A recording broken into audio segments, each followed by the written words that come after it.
Did your 2016 go as planned? Are you feeling frustrated or exhausted or totally exhilarated by what you did in your business in 2016? Well, either way, it is beginning to be time for us to look at planning for the new year and moving forward. No matter what your 2016 was like, what you accomplished or didn't accomplish, it's time to start thinking about moving forward into 2017. So in this episode, I am going to share 3 reasons why and how planning can help you with your projects directly from someone who is a non-planner. So I've been planning it for a long time, but I talk directly to someone who's a non-planner about how it's helped him. We'll also talk about tips for how to get the most out of your limited planning time, and I will share exactly what I do to review the old year and welcome in the new year.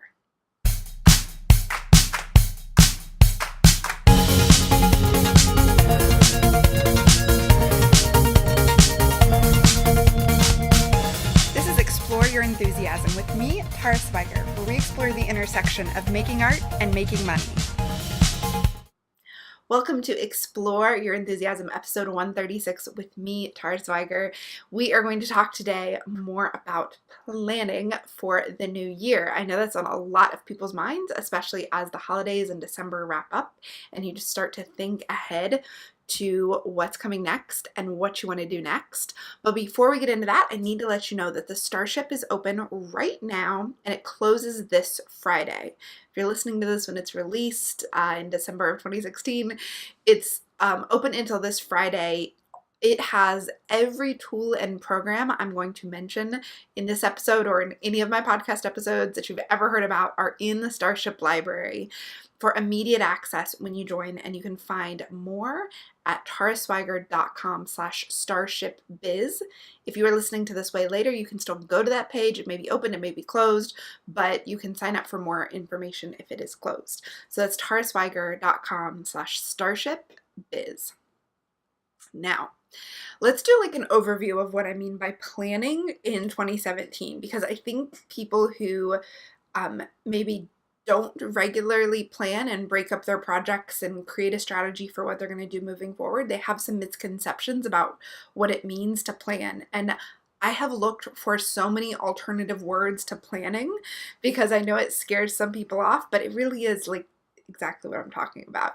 So when I'm talking about planning for 2017, there are a couple steps to this, and I've recorded podcast episodes about these steps way back. Episodes 36 and 37 talk about 36 is about saying goodbye to the old year, and 37 is about saying hello to the new year.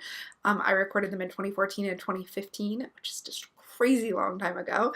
But so the first step is to acknowledge what happened in the last year, both good and bad. So you want to both celebrate and mourn the things that happened or didn't happen last year that you planned for, and really acknowledge where you are right now.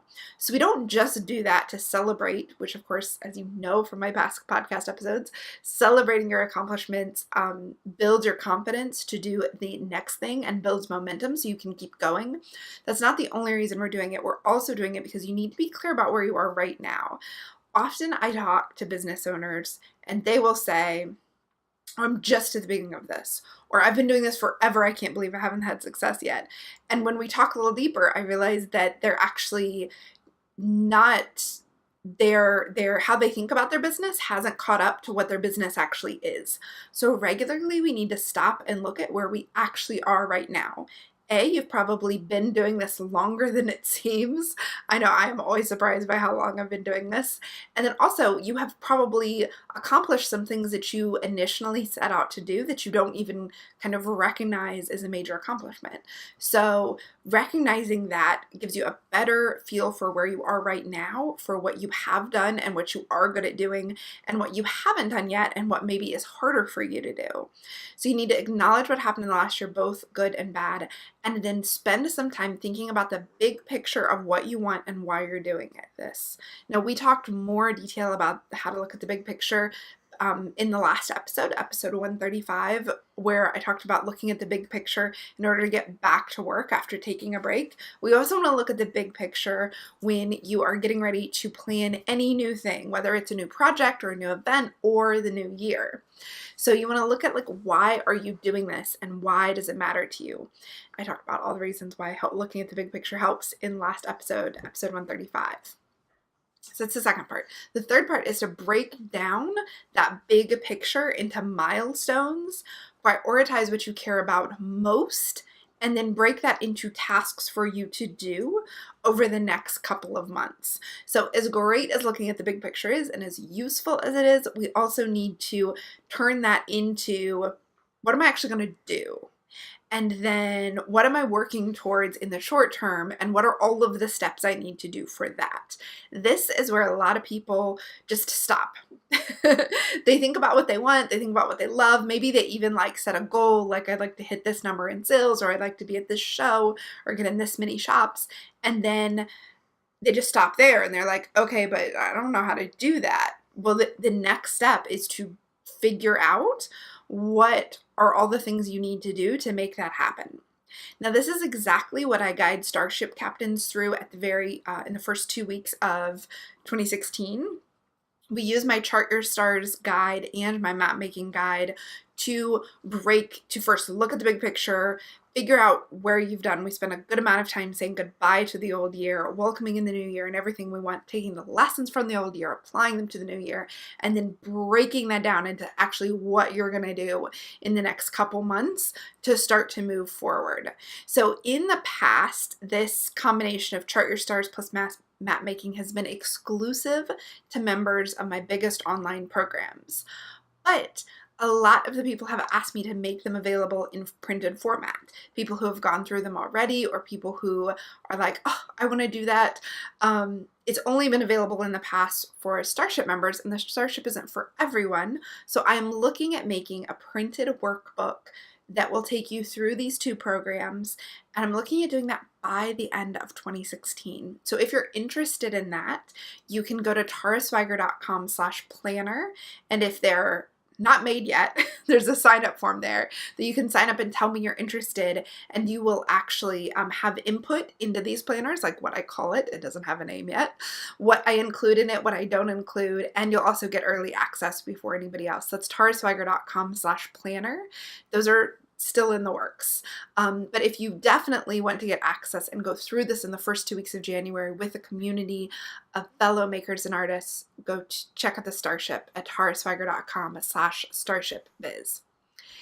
Now, one of the things that I have said in past planning podcast episodes that is the most thing that people quote back to me as being useful, like when I meet them in real life, they say, I remember when you said, we overestimate what we can do in a day, but we underestimate what we can do in a year or 5 years.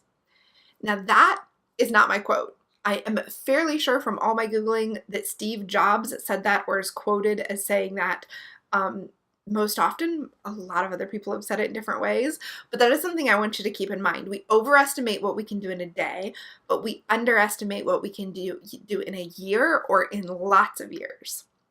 So when you are looking at your planning, I know you have the feeling where you made yourself a to-do list and you only got through half of it, or maybe you only got through 2 or 3 things and you beat yourself up, and you have that feeling day after day after day, and that demotivates you. It makes you feel like you're not good at getting things done. And the problem is that you are trying to do too many things in a day. But we take that same mindset and we apply it when we look at our business for the next 6 years or years. Many people underestimate what they could do because they look and they think, well, I never finished my to-do list, so who knows if I'll ever be able to be in that big craft show, or get 100 things in my Etsy shop, or get accepted, start wholesaling to shops.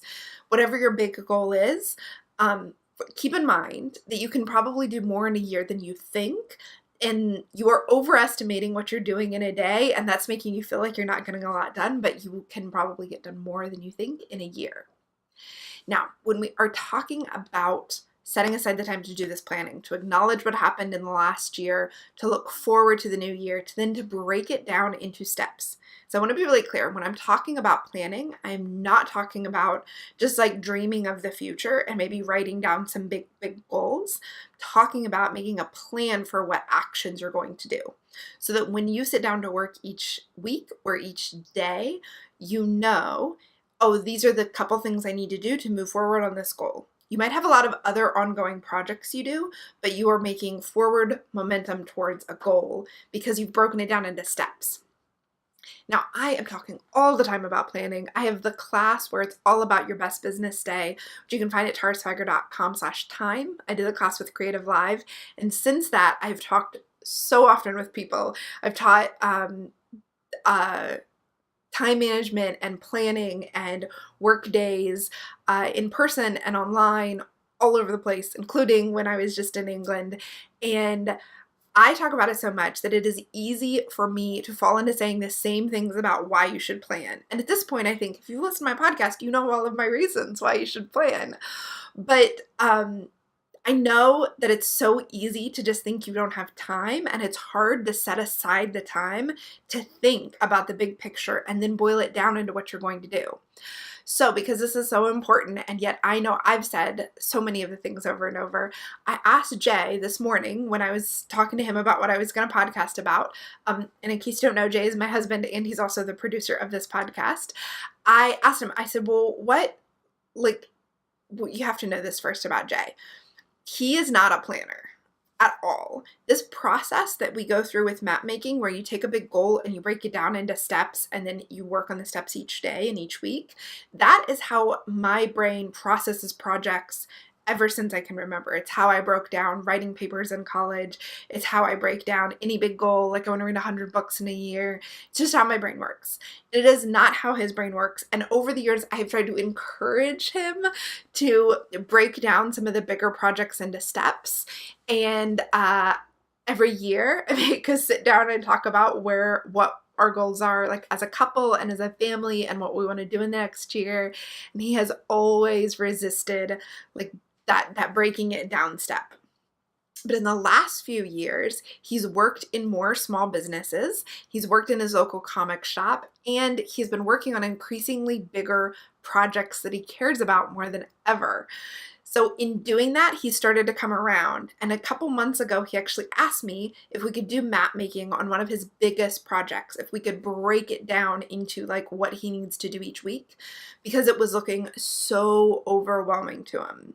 So we've broken it down into tasks and we put it on a calendar that hangs in our fridge. And what's awesome, and what I would have expected, is that the projects are actually getting done. The project is moving forward in a way we hadn't anticipated even 2 months ago. It's moving forward very quickly. Everything is getting done. It's kind of amazing.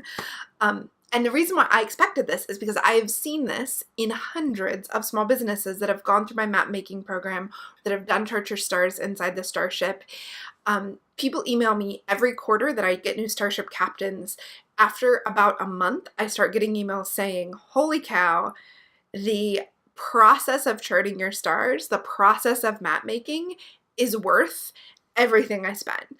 Just that process has changed things. And we have testimonials on the sales page that people have sent in saying, like, just this process, just taking my goal and breaking it down into steps, changed my business, transformed how I work, transformed how I think about goals, and actually helped me reach them like I never had before. So when I was talking to my own husband about it, I was like, I know this works. I know you're going to be glad you did it. We should probably do it.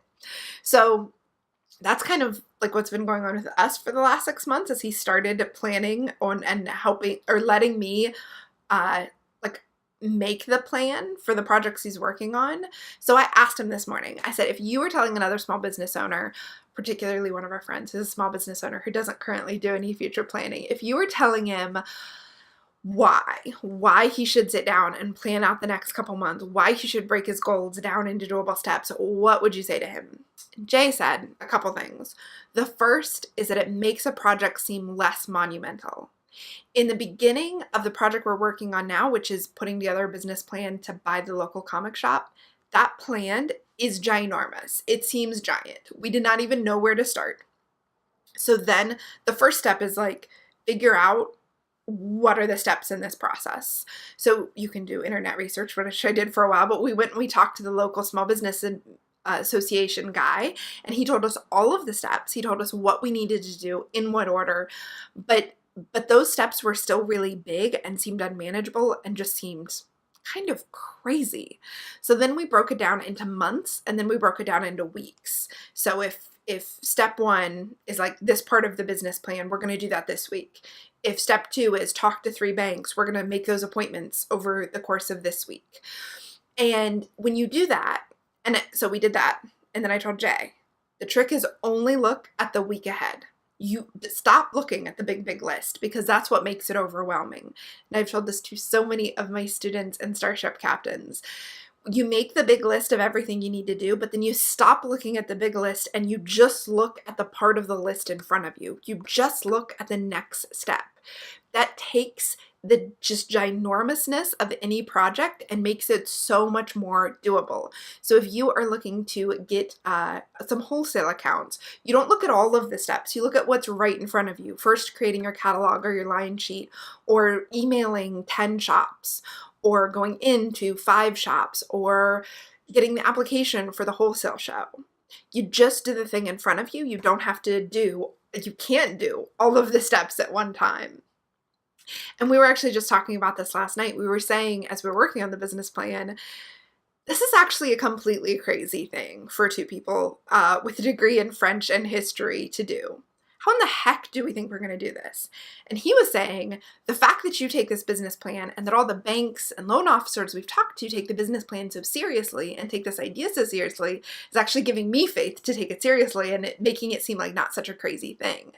And I told him, that's the trick. The trick to any project, especially when it's your dream and your goal and the thing you want so much and everybody seems to think it's kind of crazy, the trick is that you act as if. You act as if this is totally reasonable. You act as if this is definitely going to work out. You have no way of knowing if it is or if it isn't going to work out, right? But often, since it's something totally unlike we've ever done before, we assume it's not going to. And so you settle for, oh, this is too crazy. What's the point? We have never done anything like this before. And when you do that, you aren't able to do any of the work. If something seems totally undoable, you're not going to work on it. You're not going to think that it's a reasonable use of your time. And I want you to know, we're totally aware that this might not work out. We are totally aware that might be too crazy for us to do.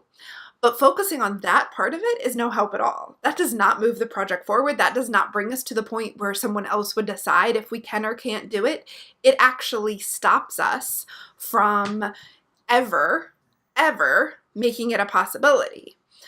So if we focus on acting as if it's reasonable, that just makes it less monumental, less ginormous. It makes it more likely that we're going to do the things to make it more likely to happen. So if you act as if this is totally normal and totally within your ability, you actually take some action towards it and you start moving things forward. And then you get to the point where maybe it won't work out and maybe it will. But you have to assume that it's going to start with. And so that was the first thing, is that planning and assuming, hey, this is a project with steps I can break up into weeks and days, so I'm going to do that. Starting there makes the whole thing less monumental and less frightening and less like out of the reach of possibility. And the second thing he said is it gives him new perspective. It helps him see things in a different light, because Jay is a big picture thinker and he can see things, and so many of the artists I work with are the same way. You can see like a beautiful vision of what you want or how things could work or what it could be like. And all of the details seem like, there's too much to make it like that. But by forcing yourself to write out the steps that you do know and then research the steps that you don't know, it helps you see it in a new perspective. The perspective is, it's a daily grind. Like, that perspective is maybe not very romantic, but when you've been, and this is what I hear a lot from artists and makers, the idea that they could have an income and create a life where they do their arting and their making arting, that's a new verb. They make their art and they make things full-time or even part-time with a real income from it, and that somebody would pay for their art. That is like a beautiful, beautiful vision. And by breaking down what the steps are, it makes it less of a beautiful vision, but more of a in the realm of possibility thing. And like they see that it's everyday work, and they see that it's consistency over time, and they see that like if I told you you could have your dream of your best, most beautiful, wonderful business that supported you in all the ways you wanted, I told you you could have it in 5 years if you worked every day doing these things. Many of you, most of you who really want a business would be like, okay, I'll do it. But the problem is all the unknown. You don't actually know if you do all this work in 5 years, will you have exactly what you want? So this goes back to acting as if, but this gives you a different perspective. When you break it down into, okay, I will do these tasks every day, I will become consistent in them. That is just a perspective of, oh, like it's just working. Like I know how to get to work, right? You either went to school and you got to work, or you go to work and you just sit down and you get to work. And if you look at your life, any of the things you've accomplished, whether your job or your family, getting your kids fed each day, or school, or anything you've accomplished already, you can see how it might have seemed really big and crazy. But when you took the perspective of just churning out the work each day, it becomes more doable.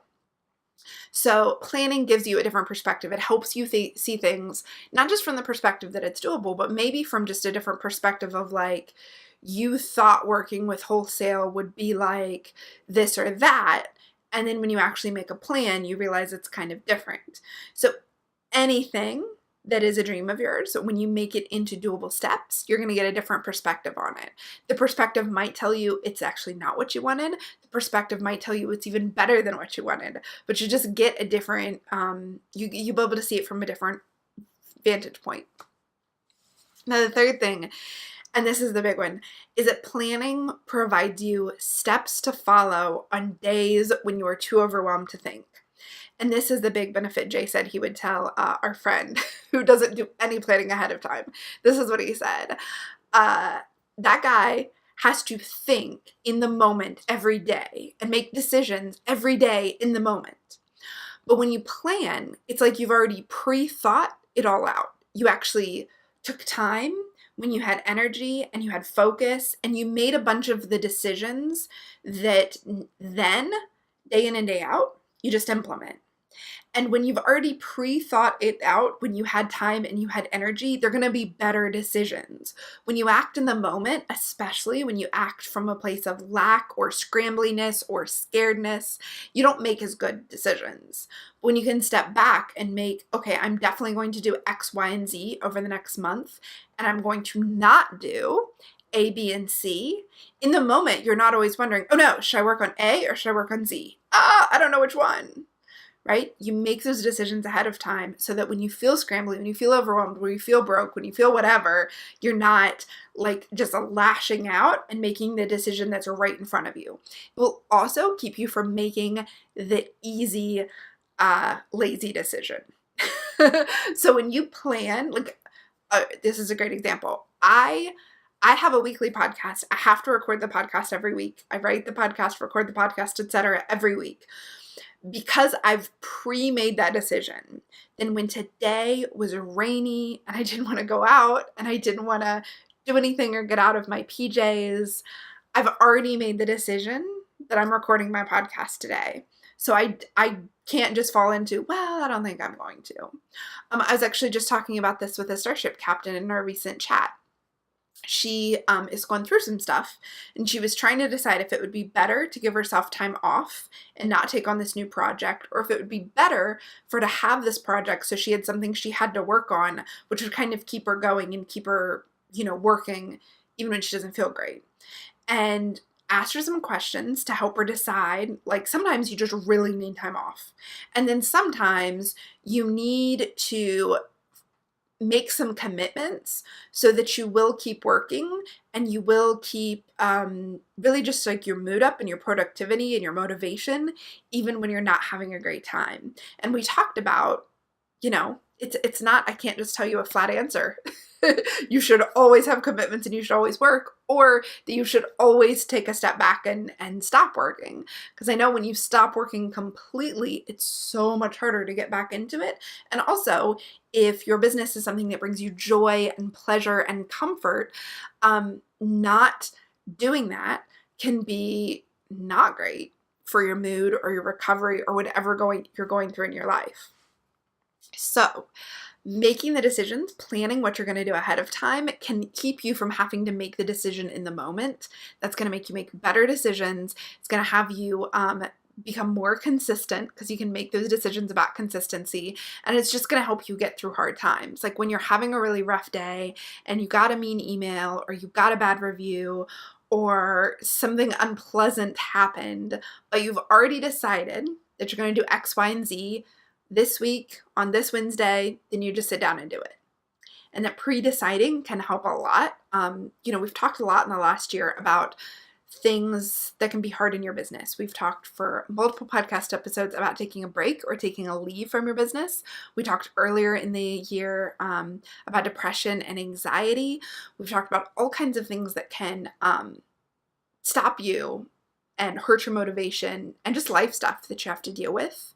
So planning and having kind of a framework for what you're going to do, even through those hard times, can really help you keep going and really help you just having that structure, especially when it comes to a project that no one else is going to give you structure for. You creating that structure can often be comforting and also inspiring and motivating. So those are 3 reasons why you should plan from an inveterate non-planner. So those are the things that will help somebody who just started planning in the last 6 months or so. That's what he says. It gives you perspective. It provides you with steps to follow even when you don't feel like it. It helps you pre-decide what you're going to do. And it makes whatever is in front of you seem less monumental. Now, a couple tips for you when you are thinking about sitting down and planning, whether it's with Chart Your Stars or map making, or you have your own. I know there are so many workbooks, planners, whatever out there. Some things to keep in mind is that you don't have to do it all at once. In fact, I find it better to look at the questions I'm going to ask myself, especially when it comes time to reviewing the past year. And when it comes time to big picture thinking, I like to review the questions, let them percolate in my head, and then a couple days later, sit down and write it all out, put it all on paper. That's tip number 2, put it all on paper. Don't just plan your year in your head, because putting it on paper makes it more likely to happen. There are a lot of studies that show that writing down your goals make you much more likely to act on them and then achieve them. But also, putting it on paper gives you something to look back onto. Now, if you guys were following me on Instagram earlier this year in January when we moved into our new house, I went through my boxes of journals I had saved. And I have journals from when I started the business in, 2006. And so 10 years ago when I started the business, and I wrote out what my goals were and what I wanted my life to be like and what I wanted the business to be like. And it was so amazing to read those. And I have, of course, done that every year, both at the beginning of the year and again on my birthday. I do this review process of Chart Your Stars and going back. And so what I do each year is I look at what I wrote 6 months ago. And then at the end of the year, I look at what I wrote over the past couple years. So I keep them in big notebooks. I was thinking I had an example here in my studio I was going to show you. I keep them in bigger moleskin notebooks, like the 8.5 by 11 size. And I will work in one notebook throughout the year. And this is just for my quarterly and year planning. And so it's easy to look. Each quarter, I look at what I said the quarter before, and I look at the beginning of the year. It kind of keeps me on track of moving forward, and also remembering what I just said was my goal 3 months ago, because if you don't look at it, you're not going to remember. And then I also, at the end of each year, I like to get out my last couple of years and flip through them, because you're going to be amazed at what you've got done in the past few years. 2, you're going to be amazed at the things that were important to you 2 or 3 or 10 years ago that are not important to you now. So that's good. Like we talked about in the last episode, the reason why you want to stop and look at the big picture regularly is because it changes and you change and your life changes and your desires change. Some of those changes are unwanted, like a loss or a divorce or a losing a family member, and some of the changes are super wanted, like you move into a place you love, or you get married, or you have kids, or you start a business, or your business grows in a whole different direction. But all of those things impact what it is you want, and so looking at that can really be helpful. So I do it in a big journal. I start the journal, the notebook, by doing my year-end review, look at everything that happened in the last year, everything I accomplished, everything, all the things I'm proud of myself for, all the lessons that I learned. Another way of saying that is things that I am not happy with. The lessons I learned, what went really well in my business, what didn't, what went really well with my money, with my relationships. In years past, like I did my house, because there were years we were just not very good house cleaners, and that was one of the things I wanted to fix. Since then, now that I have like structures for how that stuff works and systems, it's not something that's like as big of a goal, but it was for a while. The same thing with money. We had problems just being self-employed and having income come in randomly. I didn't have a good way of managing that. Well, I made that super important a couple years ago and then put a system in place, and now it's kind of, it just hums in the background and keeps everything good and smooth and all the bills paid. And so like those things, looking at what was important, what was not important, what's changed, how we've grown, super useful. So I review the last year at the beginning, and then I start my new year planning. And then each quarter, and you guys know if you've been following along for a while, I'm a big fan of setting a quarterly goal, because the quarter is 3 months. That's what I mean by quarter. A quarter of a year is 3 months. Gives you enough time to really make some progress on something, but not so much time that you forget what you're making progress on. Also, it's really adaptable. So in quarters where I have taught for Creative Live, which is across the country, and it takes days and it takes so much planning, and it's just such a long process, and then you're talking on the phone a lot, which is something that's not usually in my days. So in the quarters that I do that, I don't always know I'm going to do that quarter when I set my goal, but as soon as I talk to Creative Live and we put a class on the schedule, that changes that quarter's focus. So when I say that you're making a quarterly goal, it's not that they're immutable and they can never change. Things will come up. Often I will get a really big teaching gig far away, and that throws off what I thought I was going to do that quarter. But that is another thing to take note of when you look back at the past year. Is the reason why I like to keep all of these in one notebook for the whole quarter, or for the whole year, put each quarters in there, is that it lets me at the end of the year look back. What were my goals each quarter? And then what either got in the way of making that happen, or what did I do to make that happen? Those are such useful lessons I'll use for the next year. So if I had a different quarterly goal each quarter, or he had the same one and it never came true, or none of my goals were accomplished, then that tells me something about either the goals I'm setting or how I'm choosing to use my time.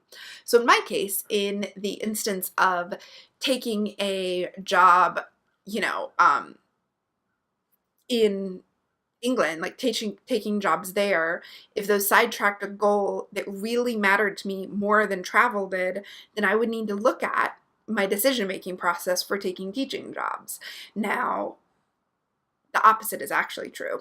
What matters to me more is like travel and experiences that I otherwise wouldn't have. That matters more than whatever my quarterly goal was before I found out about that teaching job. And in fact, I knew about it ahead of time, so that kind of was what my quarter was about. So all of this stuff, right? This is stuff that I can say about my own business and my own process because I've been looking at it for years.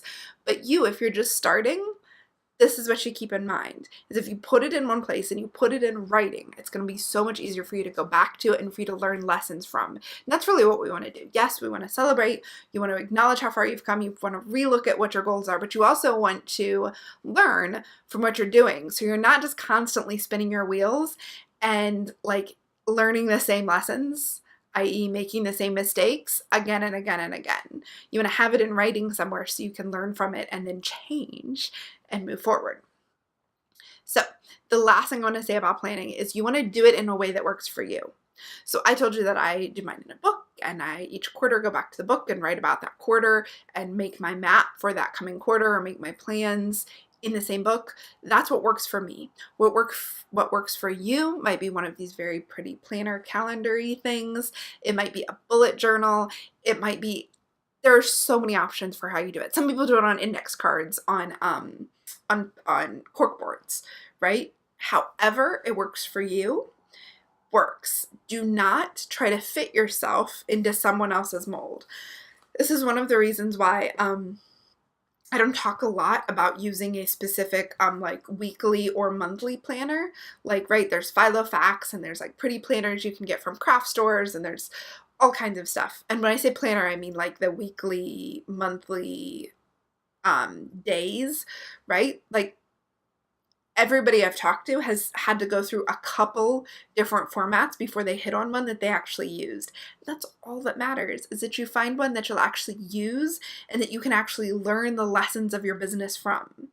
That's all that matters. Not how pretty it is, not how decorated it is, not what format it is in, but what will work for you. Several of my people, the thing that works for them is Post-it notes. They have Post-it notes on their corkboard. They write Post-it notes when they need to remember something. And while for me, that would lead me to forget all kinds of things, for them, it works beautifully.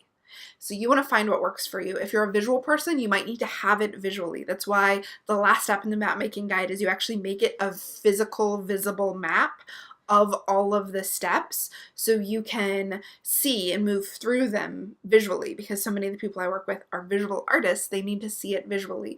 Perhaps for you it's more kinesthetic and you need to like be able to touch your tasks. That's where index cards on a corkboard works really well, because you can move them all around. You might be really wordy, and so you need to like write out like paragraph style. But whatever works for you, find what works for you, and know that however you'll actually get it done, however you'll actually review the old year, look forward to the new year, and break it down into doable steps, work for what works for you. So if you want to hear more about planning your year, I have a couple of podcast episodes to recommend.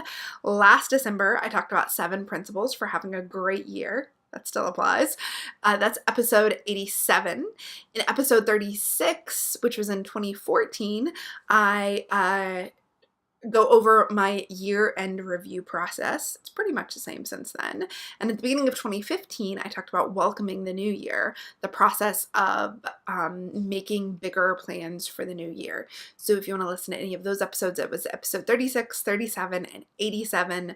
And those all cover this kind of new year, old year, saying goodbye, welcoming in, making plans.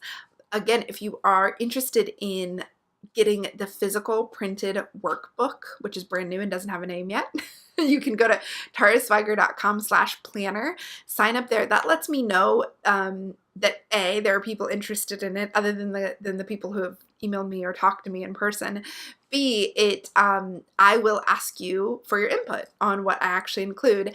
And then C, I'll let you know when it's available before anybody else knows it's available, which hopefully is by the end of this year. So that's taraswiger.com/planner. And of course, if you want to go through this process with a community of other people going through it and ask me your questions and get feedback, you can join the Starship, which is open right now, taraswiger.com/starshipbiz.